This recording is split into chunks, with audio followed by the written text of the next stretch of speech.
नमः शिवाय। हर हर महादेव। श्री शिवाय नमस्तुभ्यम। दोष के समय पर उससे पहले लक्ष्मी और दरिद्रता फिर भ्रमण पर निकलती है।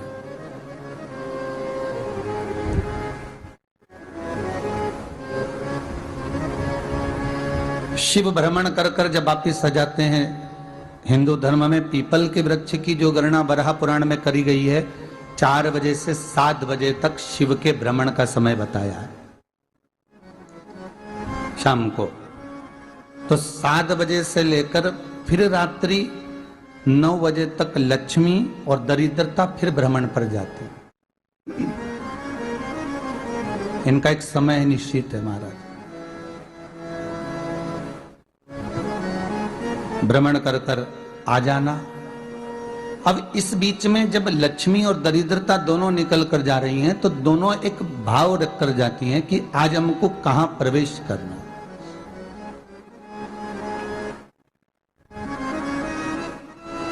आज हमें किस जगह पर प्रवेश करना है, आज हमें कहां पहुंचना है, आज हमें किस जगह जाना है। और जिस नगर में जिस मार्ग से लक्ष्मी और दरिद्रता निकल कर जाती है, ये दोनों का जब निकलना होता है, इनको स्थान दिया गया जहां पर स्वच्छता हो, घर के दरवाजे पर रंगोली डली हुई हो, द्वार पर जल छीटा गया हो। महाराज, उस द्वार पर लक्ष्मी प्रवेश करती है तो दरिद्रता भी जाने लगती है अंदर। जब दरिद्रता अंदर जाने लगती है तो लक्ष्मी उसको रोक देती है। पहले मैं देखकर आती हूं कि तेरे लिए स्थान है कि नहीं, तू यहां रुक।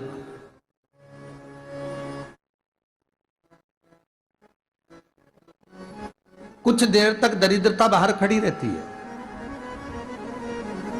और लक्ष्मी जी की बड़ी बहन जब दरिद्रता बार बार अंदर जाने का प्रयास करती है तो लक्ष्मी जी कहती हैं, जी तू इतनी बड़ी होकर तुझे मालूम है तू तेरा सम्मान होना चाहिए, आदर होना चाहिए, और तू अंदर चली जाए और कोई तेरा सम्मान ना करे तो कितना बुरा लगेगा, इसलिए तू बाहर खड़ी रहे। मैं अभी आई।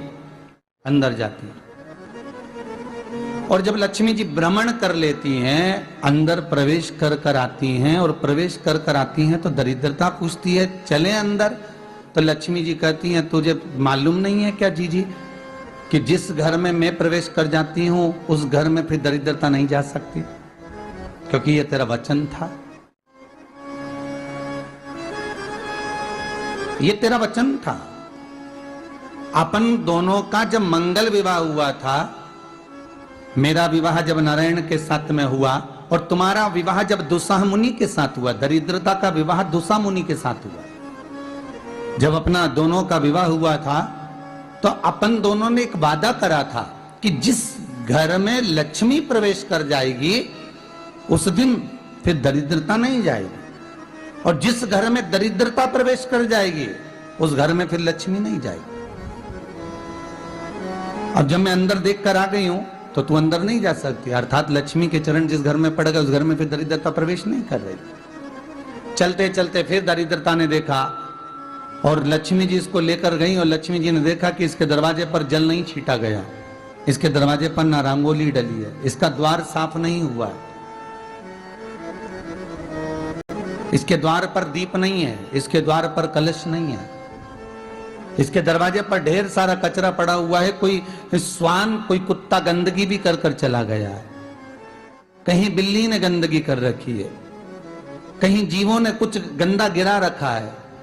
तो फिर लक्ष्मी जी कहती है, जी अब मैं होकर आ गई थी ना, अब तू जा, तू होकर आ। और दरिद्रता प्रवेश करती है तो अंदर जाकर क्या देखती है दरिद्रता कि इतनी सवेरे से मैं घूमने इनके दरवाजे पर आई और ये तो सब चादर तान के चकाचक गुर्राटा भर भर कर सो रहे हैं। तो दरिद्रता कह देती है, तुम्हारा भाग्य ही बेकार है, तुम्हें क्या करूं, तुम ऐसे ही सोते रहो। और दरिद्रता गुस्से में बाहर निकल कर आती है, लक्ष्मी से कहती है, लक्ष्मी तू इसके घर में जाना ही मत ही। तो दरिद्रता को कहती है, जी तेरी बात नहीं मानूंगी क्या मैं? लक्ष्मी जी बोली, मैं तेरी बात नहीं मानूंगी, बिल्कुल नहीं जाऊंगी इसके घर में, तू चिंता मत कर, चल आगे चल। फिर आगे बढ़े। ये लक्ष्मी और दरिद्रता का प्रवेश। आपके घर का द्वार आपके घर का दरवाजा। फिर निवेदन करूंगा एक बहुत सुंदर बात, हमें महाराष्ट्र से सीखना चाहिए, हमें साउथ से सीखना चाहिए, दक्षिण से।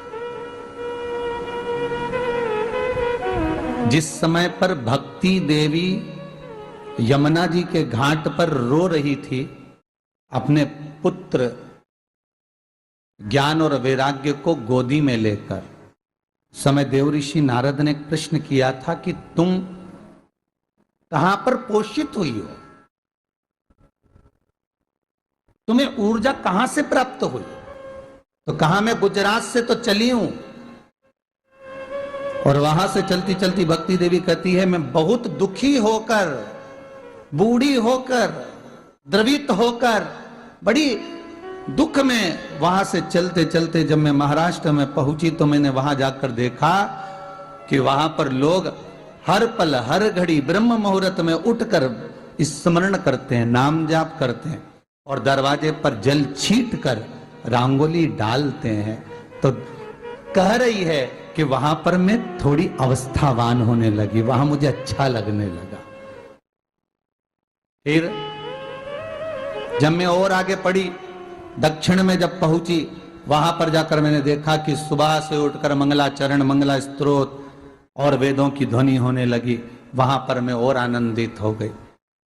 हमें कुछ चीजें महाराष्ट्र से सीखना चाहिए कि वहां रहने वाले जो भगत हैं, वारकरी संप्रदाय के जो भक्त होते हैं, वैष्णव जो धर्म के भक्त होते हैं, उनका नियम है सवेरे के समय घर में पानी है कि नहीं है, पर जब भी वो घर का दरवाजे के बाहर थोड़ा ना थोड़ा पानी तो छींट ही देते हैं। और छींटने के बाद फिर वहां पर अपने यहाँ तो दिवाली पे रंगोली बनती है जी, और वहां पर रोज की रंगोली बन जाती है कि कभी हो सकता है परमात्मा राह भूल कर हमारे घर में प्रवेश कर जाए, इसलिए वहां प्रतिदिन की रंगोली, प्रतिदिन।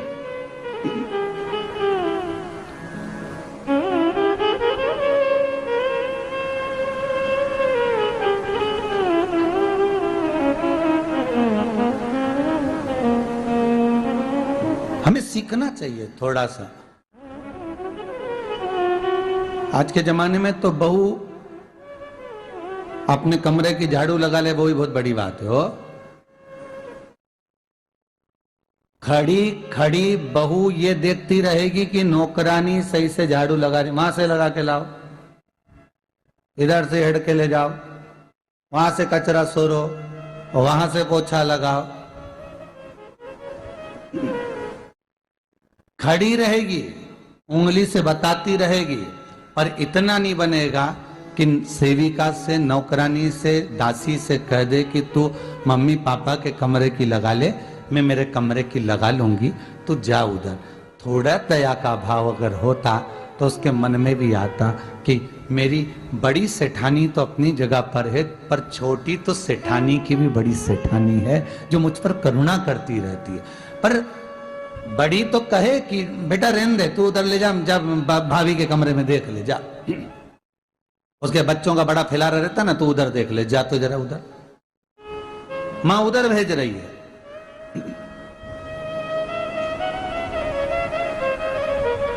थोड़ा सेवा का भाव हमारे भीतर हो। और एक निवेदन तो हमेशा करा है और अब आज भी करता हूं, पूरे घर की सफाई करवाओ, पूरे घर में तुम पोछा झाड़ू जो चाहे करवाओ, मना नहीं है। पर एक निवेदन है, रसोई घर के अंदर बहू और बेटी ही जाकर भोजन बनाए तो अन्नपूर्णा सदा कृपा करती है महाराज। बहू और बेटी ही।